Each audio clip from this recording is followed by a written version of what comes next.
economic hitmen really have been the ones responsible for creating this first truly global empire. And we work many different ways.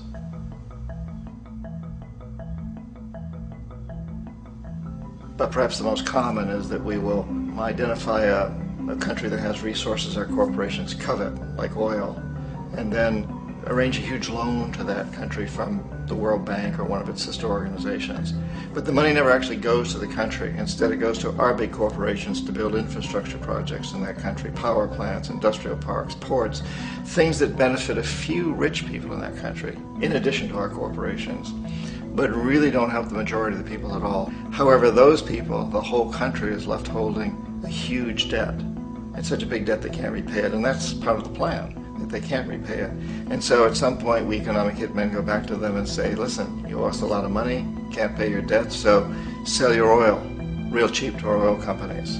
Allow us to build a military base in your country, or send troops in support of ours to someplace in the world like Iraq, or vote with us on the next UN vote. To have their electric utility company privatized and their water and sewage system privatized and sold to U.S. corporations or other multinational corporations. So there was a whole mushrooming thing, and it's so typical of the way the IMF and the World Bank work, that you put a country in debt, it's such a big debt it can't pay it, and then you offer to refinance that debt and pay even more interest.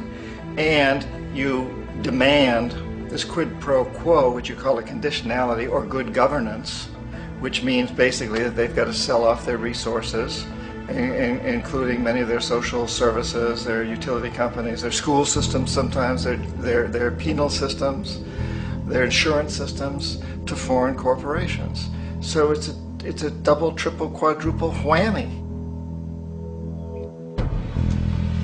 The precedent for economic hitmen really began back in the early 50s when democratically elected Mossadegh, who was elected in Iran. He was considered to be the hope for democracy in the Middle East and around the world. He was Time Magazine's Man of the Year. But one of the things that he'd run on and began to implement was the idea that foreign oil companies needed to pay the Iranian people a lot more for the oil that they were taking out of Iran. The Iranian people should benefit from their own oil. Strange policy. We didn't like that, of course.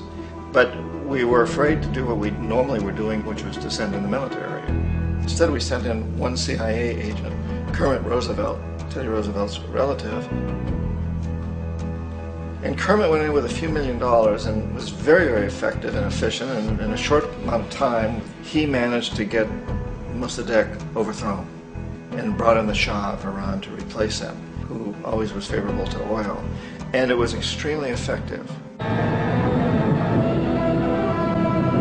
Mobs overflow Tehran. Army officers shout that Mossadegh has surrendered and his regime as virtual dictator of Iran is ended. Pictures of the Shah are paraded through the streets as sentiment reverses. The Shah is welcomed home. So back here in the United States, in Washington, people looked around and said, wow, that was easy and cheap. So this established a whole new way of manipulating countries, of creating empire.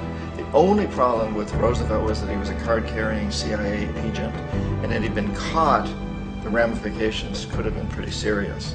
So very quickly at that point, the decision was made to use private consultants to channel the money through the World Bank or the IMF or one of the other such agencies, to bring in people like me who worked for private companies, so that if we got caught, there would be no governmental ramifications.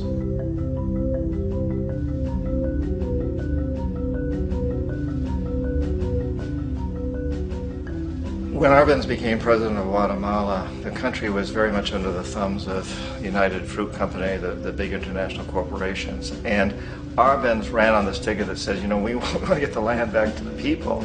And once he took power, he was implementing policies that would do exactly that, give the land rights back to the people. United Fruit didn't like that very much. And so they hired a public relations firm, launched a huge campaign in the United States to convince the United States, the people, the citizens of the United States, and the press of the United States, and the Congress of the United States, that Arbenz was a Soviet puppet, and that if we allowed him to stay in power, the Soviets would have a foothold in this hemisphere. And that, at that point in time, was a huge fear on everybody's mind, the Red Terror, the communist terror.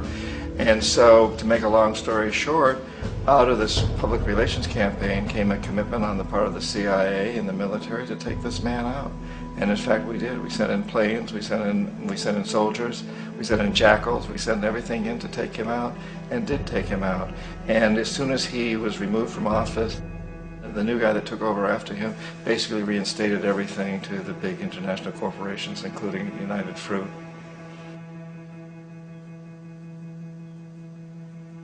Ecuador for many, many years had been ruled by pro-US dictators, often relatively brutal. Then it was decided that they were going to have a truly democratic election. Jaime Roldos ran for office, and his main goal, he said, as president would be to make sure that Ecuador's resources were used to help the people. And he won, overwhelming, by more votes than anybody had ever won anything in Ecuador. And he began to implement these policies to make sure that the profits from oil went to help the people. Well, we didn't like that in the United States. I was sent down as one of several economic hitmen to change Roldos, to corrupt him, to bring him around, to let him know, okay, you can get very rich, you and your family, if you play our game, but if you continue to try to keep these policies you've promised, you're going to go. He wouldn't listen. He was assassinated. As soon as the plane crashed, the whole area was cordoned off. The only people allowed in were U.S. military from a nearby base and some of the Ecuadorian military. When an investigation was launched, two of the key witnesses died in car accidents before they had a chance to testify.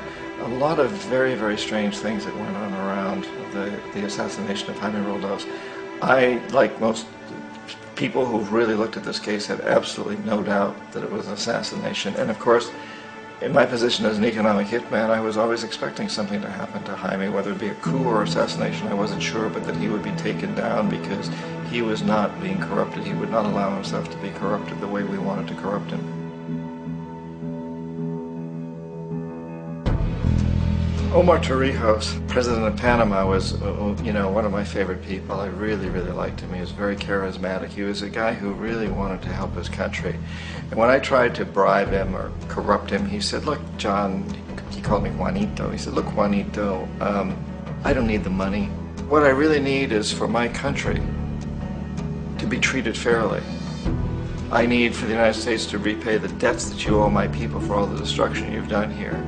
I need to be in a position where I can help other Latin American countries win their independence and be free of this terrible presence from the north that you people are exploiting us so badly. I need to have the Panama Canal back in the hands of the Panamanian people. That's what I want. And so, leave me alone. Don't try to bribe me. It was 1981, and in May, Jaime Roldos was assassinated. And Omar was very aware of this. Torrijos got his family together and he said, I'm probably next, but it's okay because I've done what I came here to do. I've renegotiated the canal. The canal will now be in our hands. He just finished negotiating the treaty with Jimmy Carter.